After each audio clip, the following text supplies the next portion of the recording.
Dragi oče, draga braćo i sestre, evo nas u predprazništvu slavnoga praznika javljanja Boga. I to u tri lica.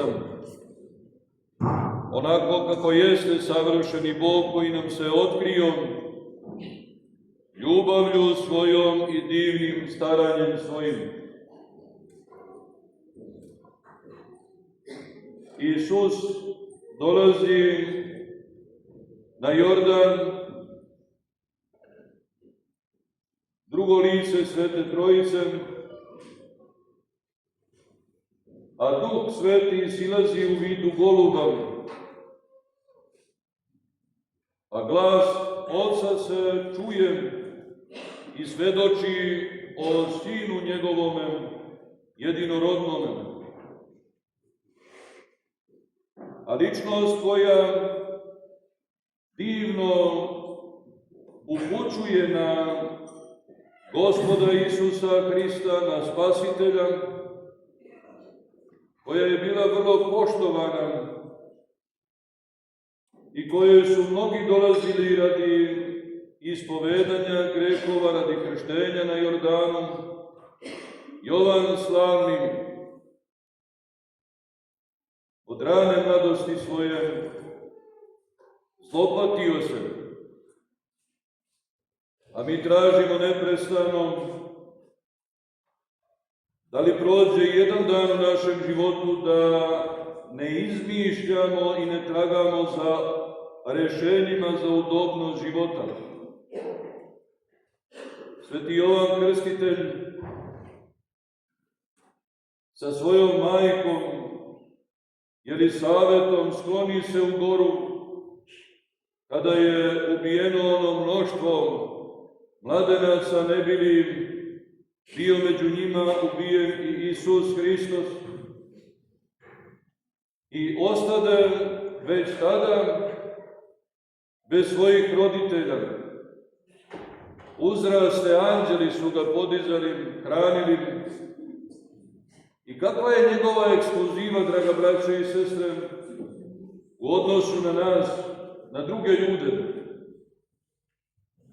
Može li se svako od nas opravdati time da se kaže pa on je Jovan Krstitelj, njemu je Bog bio naklonjen, a gle kako se sve ustremilo na naš život, na našu svakodnevnicu i kako moramo svakog trenutka života da, dakle, snalazimo se, da se trudimo, da stradamo, da obezbeđujemo što je potrebno. A gle kako su ovoga anđeli hranili, nisu mu dali da u pustinji skonča bez hrane, i kako su ga dvorili, i kako on uzraste i ukaza rukom svojom, koja je i dan danas, draga braćo i sestre, sa svim tkivima, eno je na Cetinju. Ko hoće neka ode, neka se pokloni u kivotu Svetoga Petra Cetinjskoga, čuva se ruka ovoga Božijega ugodnika, jednako blagosilja i danas. Tako ga Gospod sačuva, da je i tkivo ne samo vidljivo, nego živo, draga braćo i sestre, i odiše životom najsadržajnijim. A gle, on se zlopati od celoga života,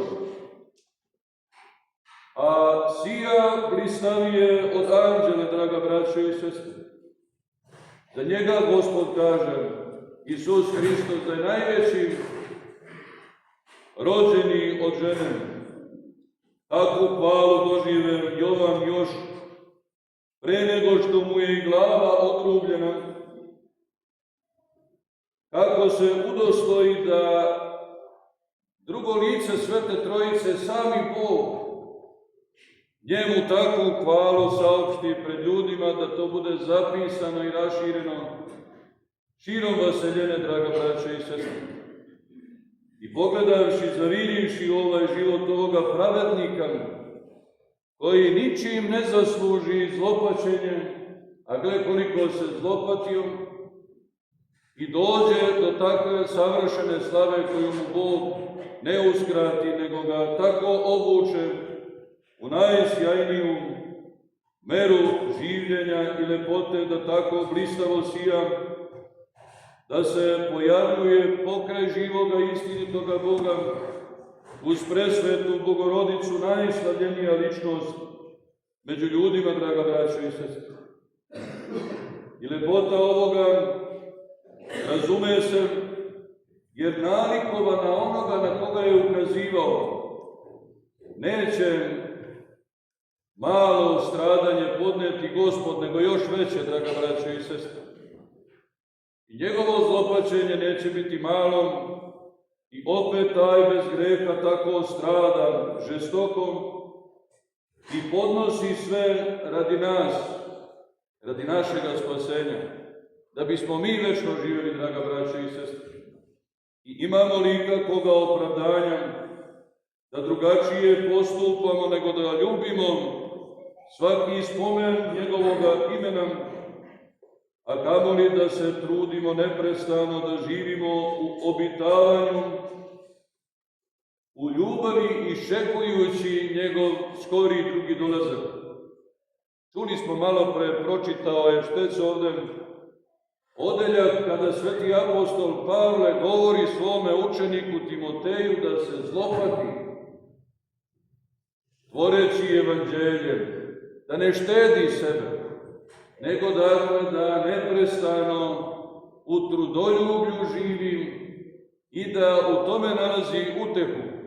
Još mu daje primjer sopstvenoga življenja, gde govori i kaže da je on neprestano u trudoljublju borio se i izgarao za reč evanđelja, trudeći se, i nije malo ni taj apostol Pavle podneo, nego je i on se zlopatio i trudio se sve radi Hrista, draga braćo i sestre, podnoseći. I šta kaže još sveti apostol divni Pavle? Kaže da dobar rat ratova, da trku svrši i veru održava, i da se nada i zna da će dobiti od Hrista neuveli venac slave, da će biti udostojen večne krasote, ali opet kaže, ne samo ja, nego svaki koji sa ljubavlju iščekuje dolazak Hristov. Tu je, draga braćo i sestre, i za nas nada, da u ljubavi zaista iščekujemo drugi dolazak Hristov i objavu i projavu i punoću carstva Hristovoga, koju daće Gospod njegovom svetom ljubavlju i da doživimo, ljubeći njega živoga i istinitoga Boga. A kako se to vera očuva, draga braćo i sestre?